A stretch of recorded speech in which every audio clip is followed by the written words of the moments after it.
Hi friends, ಎಲ್ಲರಿಗೂ ನಮಸ್ಕಾರ. ಈ ಒಂದು ವಿಡಿಯೋದಲ್ಲಿ SLC ಪರೀಕ್ಷೆಯನ್ನು ಬರೆದು ರಿಸಲ್ಟ್ ಬಂದಂಥವರು ನಮ್ಮದು ಕಡಿಮೆ ಅಂಕಗಳು ಬಂದಿದೆ, ಕೆಲವು ಸಬ್ಜೆಕ್ಟು ನಾವು ಏನು ಊಹೆ ಮಾಡಿದರೆ ಅದಕ್ಕಿಂತ ಕಡಿಮೆ ಅಂಕಗಳು ಬಂದಿದೆ ಅಂತ ಅನ್ಕೊತಿರೋ ಅಂಥವ್ರು, ಅದೇ ರೀತಿಯಾಗಿ ಕೆಲವ್ರದ್ದು ರಿಸಲ್ಟಲ್ಲಿ NC ಅಂತಿರುತ್ತೆ, ನಾಟ್ ಕಂಪ್ಲೀಟೆಡ್ ಅಂತ ಹೇಳ್ಬಿಟ್ಟು, ಅಂದರೆ ಏನು ಉತ್ತೀರ್ಣ ಆಗೋದಕ್ಕೆ ಮಾರ್ಕ್ಸ್ ಇರುತ್ತೋ ಅದಕ್ಕಿಂತ ಕಡಿಮೆ ಅಂಕಗಳು ಬಂದಿರತಕ್ಕಂಥವ್ರು ನೀವು ಇನ್ನೂ ಹೆಚ್ಚಿನ ಅಂಕ ಬರಬೇಕಾಗಿತ್ತು. ನಮ್ಮ ಒಂದು ಏನು ಸಬ್ಜೆಕ್ಟ್ ಫೈಲ್ ಆಗಿದೆ, ಪಾಸ್ ಆಗಬೇಕಾಗಿತ್ತು, ನಾವು ಚೆನ್ನಾಗಿ ಬರೆದಿದ್ದೀವಿ ಆದರೆ ಕಡಿಮೆ ಅಂಕಗಳು ಬಂದಿದೆ ಅಂತ ಭಾವಿಸ್ತಾ ಇರ್ತಕ್ಕಂಥವ್ರು, ನೀವು ಏನು ಆನ್ಸರ್ ಪೇಪರನ್ನು ಬರೆದಿದ್ದೀರಾ ಆ ಒಂದು ಆನ್ಸರ್ ಪೇಪರನ್ನು ತಗೊಳ್ಳೋದಕ್ಕೆ ಆನ್ಲೈನ್ ಮುಖಾಂತರ ಅಪ್ಲಿಕೇಶನನ್ನು ಬಿಟ್ಟಿದ್ದಾರೆ, ಅಂದರೆ ಫೋಟೋ ಕಾಪಿಗೆ ಆನ್ಲೈನ್ ಮುಖಾಂತರ ಅರ್ಜಿ ಸಲ್ಲಿಸೋದಕ್ಕೆ ಬಿಟ್ಟಿದ್ದಾರೆ. ಅದೇ ರೀತಿಯಾಗಿ ರೀವ್ಯಾಲ್ಯೂಯೇಷನ್ ಆಗಿರ್ಬೋದು, ರೀಟೋಟಲಿಂಗ್ ಆಗಿರ್ಬೋದು, ಅದಕ್ಕೂ ಸಹ ಅರ್ಜಿಯನ್ನು ಬಿಟ್ಟಿದ್ದಾರೆ. ಈ ಒಂದು ವಿಡಿಯೋದಲ್ಲಿ ಯಾವ ರೀತಿ ನೀವು ಫೋಟೋ ಕಾಪಿಗೆ ಅರ್ಜಿಯನ್ನು ಸಲ್ಲಿಸ್ಬೋದು, ಅಂದರೆ ನೀವೇನು ಆನ್ಸರ್ ಪೇಪರನ್ನು ಬರೆದಿದ್ದೀರಾ ಆ ಒಂದು ಆನ್ಸರ್ ಪೇಪರನ್ನು ತರಿಸ್ಕೊಳ್ಳೋದಕ್ಕೆ ಯಾವ ರೀತಿ ಅರ್ಜಿಯನ್ನು ಸಲ್ಲಿಸೋದು ಅಂತಲೂ ಸಹ ತಿಳಿಸ್ತೀನಿ ಸ್ನೇಹಿತರೆ. ಆಗ ನೀವು ಕ್ವಶನ್ಸ್ಗೆ ಏನು ಆನ್ಸರ್ ಮಾಡಿದ್ದೀರಾ, ಕರೆಕ್ಟಾಗಿ ಮಾಡಿದ್ದೀರಾ ಇಲ್ವಾ ಅಂತ ಹೇಳ್ಬಿಟ್ಟು ನೀವೇ ಚೆಕ್ ಮಾಡ್ಕೋಬೋದು. ಯಾಕಂದರೆ ನೀವು ಬರೆದಿರ್ತಕ್ಕಂಥ ಆನ್ಸರ್ ಪೇಪರ್ ನಿಮ್ಮ ಕೈಗೆ ಬರುತ್ತೆ ಸ್ನೇಹಿತರೆ. ಅದಕ್ಕೆ ಯಾವ ರೀತಿ ಅರ್ಜಿ ಸಲ್ಲಿಸೋದು, ನಂತರ ರೀವ್ಯಾಲ್ಯೂಯೇಷನ್, ರೀಟೋಟಲಿಂಗ್ಗೆ ಯಾವ ಡೇಟ್ಗೆ ಅರ್ಜಿಯನ್ನು ಸಲ್ಲಿಸಬೇಕು, ಒಂದು ಸಬ್ಜೆಕ್ಟ್ಗೆ ಎಷ್ಟು ಫೀಸ್ ಆಗುತ್ತೆ, ಯಾವ ರೀತಿ ಅರ್ಜಿ ಸಲ್ಲಿಸೋದು ಅಂತ ತಿಳಿಸೋದಕ್ಕೂ ಮುಂಚೆ ಯಾರೆಲ್ಲ ನಮ್ಮ ಯೂಟ್ಯೂಬ್ ಚಾನಲ್ಗೆ ಸಬ್ಸ್ಕ್ರೈಬ್ ಮಾಡ್ಕೊಂಡಿಲ್ವ ಅಂಥವ್ರು ಈ ಕೂಡಲೇ ಸಬ್ಸ್ಕ್ರೈಬ್ ಮಾಡ್ಕೊಳ್ಳಿ ಸ್ನೇಹಿತರೆ. ಇನ್ನು ನೀವು ಬರೆದಿರ್ತಕ್ಕಂಥ ಆನ್ಸರ್ ಪೇಪರನ್ನು ತರಿಸ್ಕೊಳ್ಳೋದಕ್ಕೆ ಅರ್ಜಿ ಹಾಕೋದಕ್ಕೆ ಯಾವತ್ತಿಂದ ಡೇಟ್ ಸ್ಟಾರ್ಟ್ ಆಗಿದೆಯಪ್ಪ ಅಂತಂದರೆ 23/4/2026, ಅಂದರೆ ರಿಸಲ್ಟ್ ಬಂದಿರೋ ದಿನದಿಂದಲೇ ನಿನ್ನೆಯಿಂದನೇ ಸ್ಟಾರ್ಟ್ ಆಗಿದೆ. ಕೊನೆಯ ದಿನಾಂಕ ಬಂದುಬಿಟ್ಟು 26/4/2026 ಆಗಿರುತ್ತೆ ಸ್ನೇಹಿತರೆ. 26 ಒಳಗಾಗಿ ನೀವು ಏನು ಆನ್ಸರ್ ಪೇಪರನ್ನು ಬರೆದಿದ್ದೀರಾ ಅದನ್ನು ತರಿಸ್ಕೋಬೋದಾಗಿರುತ್ತೆ. ಅದೇ ರೀತಿಯಾಗಿ ನೀವೇನಾದರೂ 26ನೇ ತಾರೀಕು ಆಗೋಗಿ 27ನೇ ತಾರೀಕು ಅರ್ಜಿ ಸಲ್ಲಿಸಿದ್ರೆ ₹100 ಫೈನನ್ನು ಕಟ್ಟಬೇಕಾಗುತ್ತೆ ಸ್ನೇಹಿತರೆ. 27, 28 ಫೈನ್ ಡೇಟ್ ಇದೆ, ಅಷ್ಟರ ಒಳಗಾಗಿ ನೀವು ಅರ್ಜಿನ ಸಲ್ಲಿಸ್ಕೋಬೋದಾಗಿರುತ್ತೆ. ಇನ್ನು ನೀವು ಅರ್ಜಿಯನ್ನು ಸಲ್ಲಿಸಿದ ನಂತರ ನಿಮಗೆ ಆಫ್ಲೈನಲ್ಲಾದರೆ ಒಂದು ಚಲನ್ ಬರುತ್ತೆ, ಅದನ್ನು ನೀವು ಬ್ಯಾಂಕಿಗೆ ಹೋಗ್ಬಿಟ್ಟು ದುಡ್ಡನ್ನು ಕಟ್ಕೊಬರ್ಬೇಕಾಗುತ್ತೆ, ಒಂದು ಸಬ್ಜೆಕ್ಟ್ಗೆ ಇಷ್ಟು ಅಂತ ಹೇಳ್ಬಿಟ್ಟು. ಹಾಗಾಗಿ ಆನ್ಲೈನಲ್ಲೇ ಕಟ್ಟಿ ಸ್ನೇಹಿತರೆ. ಆಫ್ಲೈನಲ್ಲಿ ಚಲನ್ ಬರುತ್ತೆ, ಅದನ್ನು ಎತ್ಕೊಂಡೋಗಿ ಬ್ಯಾಂಕಲ್ಲಿ ಕಟ್ಟಬೇಕು, ಅದು ತುಂಬ ಪ್ರೊಸೆಸಿಂಗ್ ಇದೆ, ಸೊ ಅದು ತುಂಬ ಲೇಟು ಸಹ ಆಗುತ್ತೆ. ಸೊ ನೀವು ಬ್ಯಾಂಕ್ ಹತ್ರ ಹೋಗ್ಬಿಟ್ಟು ಓಡಾಡಬೇಕಾಗುತ್ತೆ ಚಲನ್ ಕಟ್ಟೋದಕ್ಕೆ. ಅವು ರಿಸ್ಕ್ ಇಲ್ದಿರ ಆನ್ಲೈನಲ್ಲೇ ಪೇಮೆಂಟ್ ಮಾಡಿಬಿಡಿ. ಅಪ್ಲಿಕೇಶನ್ ಹಾಕುವಾಗೆ ಪೇಮೆಂಟ್ ಆಪ್ಷನ್ ತೋರಿಸುತ್ತೆ, ಆಗ ಪೇಮೆಂಟ್ ಮಾಡಿಬಿಡಿ. ನಾನು ತೋರಿಸ್ತೀನಿ ವಿಡಿಯೋದಲ್ಲೆಲ್ಲ ಯಾವ ರೀತಿ ಅಂತ ಹೇಳ್ಬಿಟ್ಟು. ಇನ್ನು ಆಫ್ಲೈನಲ್ಲಿ ಚಲನ್ ಕಟ್ಟೋದಕ್ಕೆ ಡೇಟ್ ಬಂದುಬಿಟ್ಟು 27/4/2026ರಿಂದ 29/4/2026 ಆಗಿರುತ್ತೆ. ಅದೇ ರೀತಿಯಾಗಿ ಮರು ಎಣಿಕೆ ಮರುಮೌಲ್ಯಮಾಪನಕ್ಕೆ, ಅಂದರೆ ರೀವ್ಯಾಲ್ಯೂಯೇಷನ್, ರೀಟೋಟಲಿಂಗ್ಗೆ ಬಂದುಬಿಟ್ಟು 28/4/2026ರಿಂದ 4/5/2026 ಆಗಿರುತ್ತೆ ಸ್ನೇಹಿತರೆ.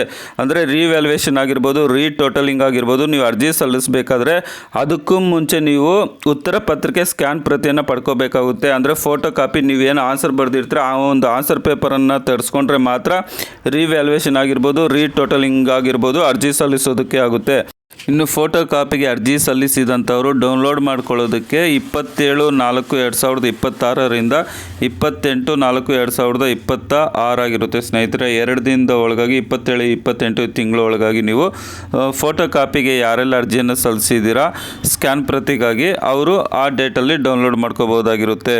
ಇನ್ನು ಒಂದು ಸಬ್ಜೆಕ್ಟ್ಗೆ ಎಷ್ಟಪ್ಪ ಅಂತ ಅಂದರೆ ನೀವು ಏನು ಆನ್ಸರನ್ನು ಬರೆದಿರ್ತೀರ ಆ ಒಂದು ಆನ್ಸರ್ ಪೇಪರನ್ನು ತಗೊಳ್ಳೋಕ್ಕೆ ಒಂದು ಸಬ್ಜೆಕ್ಟ್ಗೆ ₹410. ಅದೇ ರೀತಿಯಾಗಿ ವ್ಯಾಲ್ಯೂಯೇಷನ್ಗೆ ಬಂದುಬಿಟ್ಟು ₹810 ಆಗಿರುತ್ತೆ ಸ್ನೇಹಿತರೆ. ಆಫ್ಲೈನಲ್ಲಿ ಕಟ್ಟಿದ್ರೆ, ಅಂದರೆ ಆಗಲೇ ಹೇಳಿದ್ನಲ್ವ ಚಲನ್ ಬರುತ್ತೆ, ಚಲನ್ ಎತ್ಕೊಂಡು ಹೋಗಿ ಬ್ಯಾಂಕಲ್ಲಿ ಕಟ್ಟಬೇಕು ಅಂತಂದರೆ ₹420 ಆಗುತ್ತೆ. ಅದೇ ರೀತಿಯಾಗಿ ರೀವ್ಯಾಲ್ಯೂಯೇಷನ್ಗಾದರೆ ₹820 ಆಗುತ್ತೆ ಸ್ನೇಹಿತರೆ. ಇನ್ನು ಯಾವ ರೀತಿ ಅರ್ಜಿಯನ್ನು ಸಲ್ಲಿಸೋದಪ್ಪ ಅಂತಂದರೆ ನಿಮ್ಮ ಮೊಬೈಲಲ್ಲಿ ಯಾವುದಾದ್ರೂ ಒಂದು ಬ್ರೌಸರನ್ನು ಓಪನ್ ಮಾಡಿಕೊಂಡು ಸರ್ಚ್ ಬಾಕ್ಸಲ್ಲಿ KSEAB.karnataka.gov.in ಅಂತ ಹೇಳ್ಬಿಟ್ಟು ಟೈಪ್ ಮಾಡಿ ಸರ್ಚ್ ಕೊಡಿ ಸ್ನೇಹಿತರೆ. ಈ ಒಂದು ಲಿಂಕನ್ನು ಡಿಸ್ಕ್ರಿಪ್ಷನಲ್ಲೂ ಸಹ ಕೊಟ್ಟಿರ್ತೀನಿ. ಈ ರೀತಿಯಾಗಿ ಟೈಪ್ ಮಾಡಿ ಸರ್ಚ್ ಕೊಟ್ಟರೆ ಈ ರೀತಿ ಓಪನ್ ಆಗುತ್ತೆ ಸ್ನೇಹಿತರೆ. ಸೊ ಇಲ್ಲಿ ನೀವು ನೋಡ್ತಾ ಇರ್ಬೋದು SLC 2026 ಪರೀಕ್ಷೆ 1ರ ಉತ್ತರ ಪತ್ರಿಕೆಗಳ ಸ್ಕ್ಯಾನ್ ಪ್ರತಿ ಅಂತಿದೆ ನೋಡಿ ಸ್ನೇಹಿತರೆ. ಅದ್ರ ಮೇಲೆ ಕ್ಲಿಕ್ ಮಾಡಿ. ಅದ್ರ ಮೇಲೆ ಕ್ಲಿಕ್ ಮಾಡಿದ್ರೆ ಈ ರೀತಿಯಾಗಿ ಓಪನ್ ಆಗುತ್ತೆ. ಮತ್ತು ಇಲ್ಲಿ ಕೆಳಗಡೆ ಆನ್ಲೈನ್ ಅಪ್ಲಿಕೇಶನ್ ಅಂತಿದೆ ನೋಡಿ ಸ್ನೇಹಿತರೆ. ಅದ್ರ ಮೇಲೆ ಒಂದ್ಸರಿ ಕ್ಲಿಕ್ ಮಾಡಿ. ಅದ್ರ ಮೇಲೆ ಕ್ಲಿಕ್ ಮಾಡಿದ್ರೆ ನೀವು ಇಲ್ಲಿ ನೋಡ್ಬೋದು ಅಪ್ಲಿಕೇಶನ್ ಫಾರ್ ಫೋಟೋ ಕಾಪಿ ಅಂತ ಹೇಳ್ಬಿಟ್ಟು ಅದ್ರ ಮೇಲೆ ಒಂದ್ಸರಿ ಕ್ಲಿಕ್ ಮಾಡಿ. ಈ ರೀತಿ ಓಪನ್ ಆಗುತ್ತೆ. ಇಲ್ಲಿ ನಿಮ್ಮ ಒಂದು ರಿಜಿಸ್ಟರ್ ನಂಬರನ್ನು ಟೈಪ್ ಮಾಡಿ, ಅಂದರೆ ನಿಮ್ಮ ಹಾಲ್ ಟಿಕೆಟಲ್ಲಿ ಇರುತ್ತಲ್ವ ರಿಜಿಸ್ಟ್ರೇಷನ್ ನಂಬರು, ರಿಜಿಸ್ಟರ್ ನಂಬರು, ಅದನ್ನು ಹಾಕ್ಬಿಟ್ಟು ವಿವ್ ಅಂತ ಕೊಟ್ಟರೆ ಈ ರೀತಿ ಓಪನ್ ಆಗುತ್ತೆ. ಇದರಲ್ಲಿ ನೀವು ಯಾವ ಸಬ್ಜೆಕ್ಟ್ಗೆ ನೀವು ಒಂದು ಫೋಟೋ ಕಾಪಿ ತಗೋಬೇಕು ಅದನ್ನು ನೀವು ಸೆಲೆಕ್ಟ್ ಮಾಡ್ಕೋಬೇಕಾಗುತ್ತೆ. ಇಲ್ಲಿ ಸಬ್ಜೆಕ್ಟ್ ಅಂತಿದೆ ನೋಡಿ, ಸೆಲೆಕ್ಟ್ ಸಬ್ಜೆಕ್ಟ್ ಅಂತ ಹೇಳ್ಬಿಟ್ಟು ಅದ್ರ ಮೇಲೆ ಕ್ಲಿಕ್ ಮಾಡಿದ್ರೆ ಎಸ್ ನೋ ಅಂತ ಬರುತ್ತೆ. ಎಸ್ ಅಂತ ಕೊಡಿ. ಯಾವ ಸಬ್ಜೆಕ್ಟ್ ಬೇಕೋ ನೀವು ಆ ಸಬ್ಜೆಕ್ಟ್ಗೆ ಒಂದು ಫೋಟೋ ಕಾಪಿಯನ್ನು ತಗೋಬೋದಾಗಿರುತ್ತೆ. ನಂತರ ಕಾಂಟ್ಯಾಕ್ಟ್ ಮೊಬೈಲ್ ನಂಬರ್ ಅಂತಿದೆ ನೋಡಿ, ಕ್ಯಾಂಡಿಡೇಟ್ ಮೊಬೈಲ್ ನಂಬರ್ ಅಂತ ನಿಮ್ಮ ಒಂದು ಮೊಬೈಲ್ ನಂಬರನ್ನು ಎಂಟ್ರಿ ಮಾಡಿ. ಅದಾದಮೇಲೆ ನಿಮ್ಮ ಇಮೇಲ್ ಐ ಡಿಯನ್ನು ಹಾಕಿ ಅಡ್ರೆಸ್ ಹತ್ರ ನಿಮ್ಮ ಆಧಾರ್ ಕಾರ್ಡಲ್ಲಿ ಏನಿರುತ್ತೋ ಆ ರೀತಿಯಾಗಿ ಅಡ್ರೆಸ್ಸನ್ನು ಟೈಪ್ ಮಾಡಿ.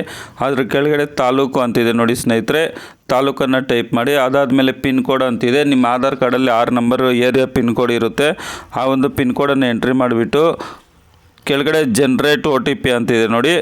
ಈಗ ಜನ್ರೇಟ್ ಒ ಟಿ ಪಿ ಅಂತ ಕೊಟ್ಟರೆ ನೀವು ಯಾವ ನಂಬರ್ ಕೊಟ್ಟಿರ್ತೀರೋ ಆ ಒಂದು ಮೊಬೈಲ್ ನಂಬರ್ಗೆ ಒ ಟಿ ಪಿ ಹೋಗುತ್ತೆ. ಆ ಒ ಟಿ ಪಿಯನ್ನು ಆ ಒಂದು ಬಾಕ್ಸಲ್ಲಿ ಎಂಟ್ರಿ ಮಾಡಿಬಿಟ್ಟು ಸಬ್ಮಿಟ್ ಅಂತ ಕೊಡಿ. ಸಬ್ಮಿಟ್ ಅಂತ ಕೊಟ್ಟರೆ ಅಪ್ಲಿಕೇಶನ್ ನಂಬರ್ ಬರುತ್ತೆ ಸ್ನೇಹಿತರೆ, ಇಲ್ಲಿ ನೋಡ್ತಾ ಇರ್ಬೋದು. ಈಗ ನೀವು ಮೇಕ್ ಪೇಮೆಂಟ್ ಅಂತಿದೆ ನೋಡಿ, ಪೇಮೆಂಟ್ ಮಾಡಬೇಕಾಗುತ್ತೆ. ಒಂದು ಸಬ್ಜೆಕ್ಟ್ಗೆ 400 ರೂಪಾಯಿ ಇರುತ್ತೆ, ಬೇರೆ ಎಲ್ಲ ಚಾರ್ಜಸ್ ಸೇರಿ 410 ರೂಪಾಯಿ ಆಗುತ್ತೆ ಸ್ನೇಹಿತರೆ ಒಂದು ಸಬ್ಜೆಕ್ಟ್ಗೆ. ಸೊ ಇಲ್ಲಿ ಕೆಳಗಡೆ ಮೇಕ್ ಪೇಮೆಂಟ್ ಅಂತಿದೆ ನೋಡಿ, ಅದ್ರ ಮೇಲೆ ಕೊಟ್ಟರೆ ಈ ರೀತಿ ಬರುತ್ತೆ. ಇಲ್ಲಿ 2 ಆಪ್ಷನ್ ಇದೆ, cash payment, through challan, online payment ಅಂತ ಹೇಳ್ಬಿಟ್ಟು. ನೀವು ಆನ್ಲೈನ್ ಪೇಮೆಂಟನ್ನು ಸೆಲೆಕ್ಟ್ ಮಾಡ್ಕೊಳ್ಳಿ ಸ್ನೇಹಿತರೆ. ಆನ್ಲೈನ್ ಪೇಮೆಂಟ್ ಅನ್ನೋದ್ರ ಮೇಲೆ ಸೆಲೆಕ್ಟ್ ಮಾಡಿಕೊಂಡು ಅದ್ರ ಕೆಳಗಡೆ ಆಪ್ಷನ್ ಇದೆ ನೋಡಿ, ಸೆಲೆಕ್ಟ್ ಅಂತ ಹೇಳ್ಬಿಟ್ಟು ಕರ್ನಾಟಕ ಅನ್ನೋದ್ರ ಮೇಲೆ ಕ್ಲಿಕ್ ಮಾಡಿಬಿಟ್ಟು ನಂತರ ಸಬ್ಮಿಟ್ ಅಂತ ಕೊಡಿ. ಆನ್ಲೈನ್ ಪೇಮೆಂಟು ಬೆಸ್ಟು, ತಕ್ಷಣ ನಾವು ಫೋನ್ಪೇ ಗೂಗಲ್ ಪೇ ಮುಖಾಂತರ ಪೇಮೆಂಟ್ ಮಾಡ್ಬೋದು. ಅದ್ರ ಕೆಳಗಡೆ ಕರ್ನಾಟಕವನ್ನು ಸೆಲೆಕ್ಟ್ ಮಾಡಿ ಸಬ್ಮಿಟ್ ಅಂತ ಕೊಟ್ಟರೆ ಈ ರೀತಿ ಬರುತ್ತೆ ಸ್ನೇಹಿತರೆ. ಇಲ್ಲಿ ಪೇ ನೋವು ಅಂತಿದೆ ನೋಡಿ ಸ್ನೇಹಿತರೆ, ಪೇ ನೋವು ಮೇಲೆ ಕ್ಲಿಕ್ ಮಾಡಿಬಿಟ್ಟು ಈ ರೀತಿಯಾಗಿ ಬರುತ್ತೆ. ಇಲ್ಲಿ ರೋಸರ್ ಪೇಯನ್ನು ತಗೊಂಡು ಪೇ ಮೋಡ್ RP UPI ಅಂತಿದೆ ನೋಡಿ ಸ್ನೇಹಿತರೆ, ಅದ್ರ ಮೇಲೆ ಕ್ಲಿಕ್ ಮಾಡಿ. ಈ ಒಂದು ಬಾಕ್ಸ್ ಮೇಲೆ ಕ್ಲಿಕ್ ಮಾಡಿಬಿಟ್ಟು ಕನ್ಫರ್ಮ್ ಪೇಮೆಂಟ್ ಮೇಲೆ ಕ್ಲಿಕ್ ಮಾಡಿ ಸ್ನೇಹಿತರೆ. ಓಕೆ ಅಂತ ಕೊಡಿ.